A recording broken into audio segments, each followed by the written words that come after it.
There's a weapon destroying America from within. Not missiles, not bombs, not foreign armies. The US dollar itself. The same currency that built American dominance is now being turned against American citizens, American businesses, and the American economy. For 80 years, the dollar has been the world's reserve currency. It's funded wars, built empires, and made America the richest nation on earth. But every weapon can be turned around. And right now, in 2025, America's own currency is being weaponized by the very institutions that created it. Banks use it to extract wealth. Governments use it to fund endless spending. Foreign nations use it to manipulate American markets. And ordinary Americans are paying the price through inflation, debt, and economic destruction. This is the story of how the world's most powerful financial weapon was turned against its creators. How the dollar went from America's greatest advantage to America's greatest threat. And why every American needs to understand what's happening before it's too late. There's a meeting most Americans have never heard of that gave the United States the most powerful economic weapon in human history. July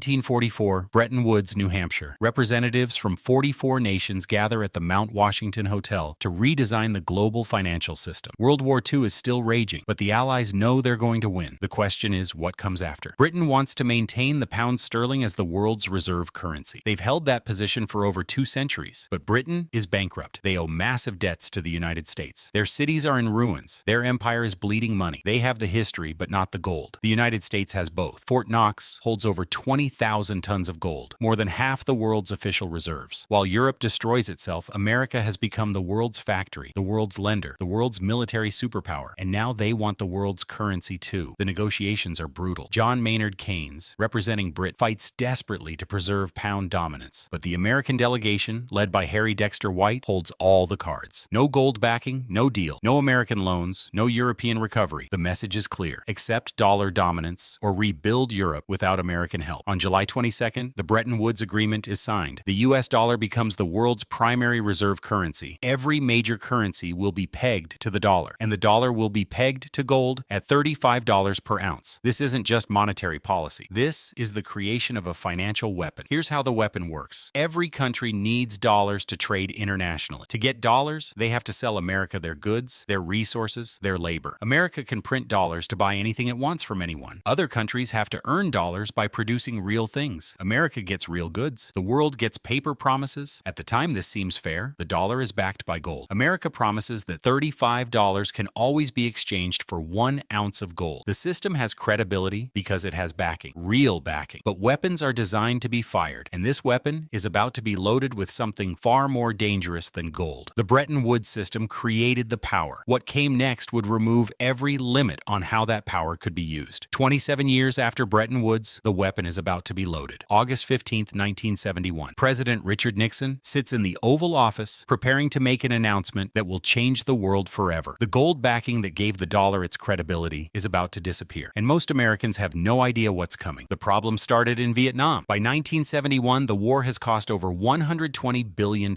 That's money America doesn't have. So they do what governments always do when they spend more than they earn. They print it. Billions of new dollars flood into the global system to pay for helicopters, ammunition, and soldiers fighting in Southeast Asian jungles. Foreign governments aren't stupid. They see dollars pouring out of America faster than gold can back them. France, under Charles de Gaulle, starts demanding gold in exchange for dollars. Lots of gold. In 1965, France converts $700 million into gold and ships it out of Fort Knox. Other countries follow. Germany, Switzerland, the Netherlands. They want gold, not paper promises. The math is terrifying. America has printed far more dollars than it has gold to back them. Foreign governments hold over $80 billion in reserves. But Fort Knox only holds enough gold to cover $22 billion at $35 per ounce. If every country demands gold simultaneously, America is exposed. The bluff is about to be called. Nixon's advisors present him with 3 options: default on gold convertibility and destroy dollar credibility instantly. Raise the price of gold to $60 or $70 per ounce, which would be admitting the dollar has been devalued, or close the gold window entirely and hope the world accepts dollars backed by nothing but American military power. On that Sunday evening, Nixon chooses the nuclear option. He announces that the United States will no longer convert dollars to gold at a fixed rate. The gold window is closed permanently. The dollar, the world's reserve currency, is now backed by absolutely nothing except the promise that America will accept it for taxes and the threat that America will destroy anyone who doesn't. This isn't monetary policy. This is the moment the dollar becomes a pure fiat weapon. No gold constraints, no convertibility limits, no backing backing except force. The weapon is now loaded and ready to fire. The question is, who gets hit first? The weapon needs a target for its first real test. October 1973, the Yom Kippur War erupts in the Middle East, and Arab nations retaliate against American support for Israel with an oil embargo. Overnight, oil prices quadruple from $3 to $12 per barrel. Gas lines stretch for miles across America. The economy crashes into recession. But inside this crisis, Nixon's administration sees an opportunity. The embargo reveals something crucial. America may have the world's reserve currency, but Saudi Arabia controls the world's most essential commodity, oil. Every modern economy runs on oil. Every military depends on oil. Every transportation system, every factory, every power plant. Control oil pricing and you control everything. But here's the genius. Instead of fighting Saudi Arabia, America makes them a partner in the weapon system. Secretary of State Henry Kissinger flies to Riyadh with an offer the Saudis cannot refuse. America will provide military protection, advanced weapons, and guaranteed security for the Saudi royal family. In exchange, Saudi Arabia will price all oil sales in U.S. dollars. Only dollars. The deal is signed in 1974, and it changes everything. Suddenly, every country that wants to buy oil, which is every country on Earth, must first acquire U.S. dollars. It doesn't matter if Japan wants to buy oil from Saudi Arabia. The transaction happens in dollars. It doesn't matter if Germany wants to purchase oil from Kuwait. Dollars only. Brazil buying from Venezuela? Dollars. This creates artificial demand for U.S. dollars unlike anything in history. Countries need dollars not because they want to trade with America, but because they need energy to survive. America has just forced the entire world to use its currency for the most critical transactions on the planet. The weapon is now fully operational. America can print dollars to buy oil directly, but every other country has to earn dollars first by selling America their goods, their labor, their resources. Then they can use those dollars to buy oil. It's a brilliant system of wealth extraction disguised as free trade. Saudi Arabia becomes America's partner in this monetary empire. They price oil in dollars, and America protects their regime. The other OPEC nations fall in line. Why? Because challenging the petrodollar system means challenging both American military power and Saudi oil control simultaneously. The weapon has been tested. It works perfectly. Every country now needs dollars to survive. But weapons have a tendency to be used against unintended targets, and America's own citizens are about to discover what it feels like to be on the wrong end of their own financial weapon. The weapon is about to be turned on its own creators. 1980. Ronald Reagan enters the White House with a promise to unleash American capitalism. What he actually unleashes is Wall Street's ability to weaponize the dollar system against ordinary Americans. The era of financialization begins, and the targets are no longer foreign governments. They're American families. It starts with deregulation. The Glass-Steagall Act, passed after the Great Depression to separate commercial banking from investment speculation, is systematically dismantled. Banks that once simply took deposits and made loans are now allowed to gamble with customer money in global markets. They can create derivatives, package mortgages into securities, and invent financial products so complex that even the people selling them don't understand how they work. But here's the key. These banks don't just use the dollar. They multiply it. $1 in deposits becomes $10 in loans through fractional reserve banking. Those $10 become $100 through derivatives and leverage. That $100 gets packaged into mortgage-backed securities, collateralized debt obligations, and financial instruments with names designed to hide their true purpose: wealth extraction. The target is American homeowners. In the 1980s and 90s, banks convince millions of Americans that their homes aren't just places to live. They're investment vehicles, ATM machines, sources of easy credit. Homeowners are encouraged to refinance, take out second mortgages, and borrow against rising property values. The banks package these mortgages into securities and sell them to pension funds, insurance companies, and foreign investors. Every transaction generates fees: origination fees, processing fees, securitization fees, trading fees. The banks profit whether the loans succeed or fail. If homeowners pay, the banks collect interest. If homeowners default, the banks foreclose and sell the properties. It's a heads-you-win, tails-you-lose system powered by the dollar's reserve currency status. The pattern spreads beyond housing. Student loans trap young Americans in decades of debt for degrees that don't guarantee jobs. Credit card companies target the financially desperate with 29% interest rates. Auto loans stretch to 7 and 8 years, ensuring buyers owe more than their cars are worth for most of the loan term. By 2000, American household debt has exploded from $1.4 trillion in 1980 to $7 trillion. That's a five-fold increase in 20 years. The weapon is working perfectly. It's extracting wealth from American families and channeling it to the financial sector. But the targeting system is about to get much more sophisticated. The weapon malfunctions spectacularly in 2008, nearly destroying the entire global financial financial system. But instead of disarming it, the Federal Reserve puts it on full automatic. They call it quantitative easing. What it really is the systematic weaponization of money printing against the American middle class. September 15, 2008. Lehman Brothers collapses. The housing bubble, inflated by decades of reckless lending, finally bursts. Banks that seemed too big to fail are failing. Credit markets freeze. The stock market crashes. Unemployment soars toward 10%. The weapon has backfired, and the entire economy is burning. Federal Reserve Chairman Ben Bernanke's response is unprecedented. Instead of letting the system reset, instead of allowing bad banks to fail and prices to find their natural levels, he unleashes the printing press. QE1 begins in November 2008. The Fed creates $600 billion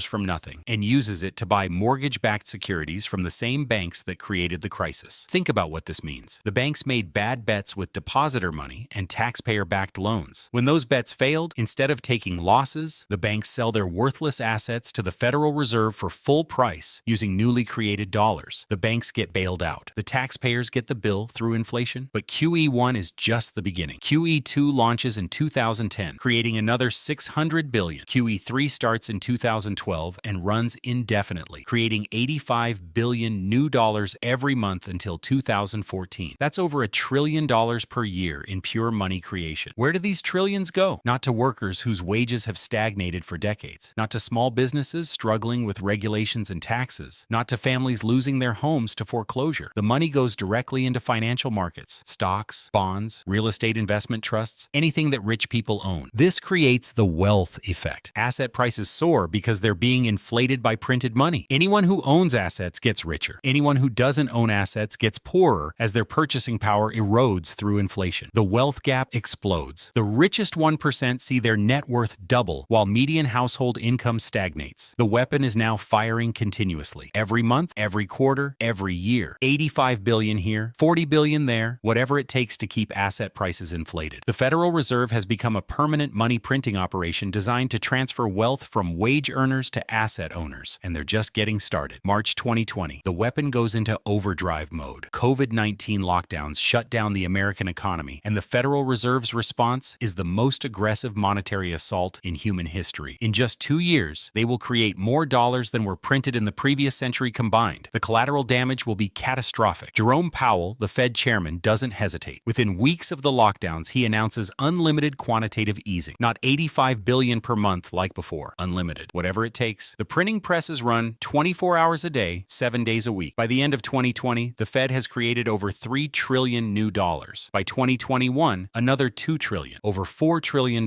materialized from nothing in 24 months. But this time, the money doesn't just go to banks and financial markets. Congress passes stimulus bills totaling over $6 trillion.